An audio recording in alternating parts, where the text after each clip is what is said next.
एक और अहम खबर दे दें, मरकजी हुकूमत ने रियासतों को एडवाइजरी जारी की है। कोरोना से सबसे ज्यादा मुतासर रियासतों के लिए एडवाइजरी जारी की है। NT-PCR टेस्ट में इजाफा करें। वजारत दाखिला की तरफ से ये कहा गया है, रैपिड टेस्ट के बाद RT-PCR टेस्ट को लाजमी करें और कोरोना के हालात पर सख्ती से नजर रखें। तो मरकजी हुकूमत ने रियासतों को एडवाइजरी जारी की है। कोरोना से सबसे ज्यादा मुतासर रियासतों के लिए एडवाइजरी जारी की गई है। वजारत दाखिला ने साफ तौर पर कहा है कि NT-PCR टेस्ट पे इजाफा करें।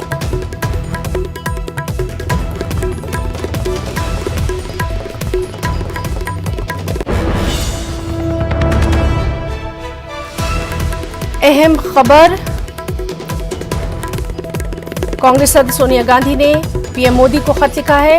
नई वैक्सीनेशन पॉलिसी के हवाले से ये खत लिखा है। सोनिया गांधी ने वैक्सीन पॉलिसी पर सवाल उठाए हैं। वैक्सीन देने के उसूलों पर दोबारा गौर करे हुकूमत। PM मोदी से मुतालबा है कि वो खुद इस मामले में मदाखलत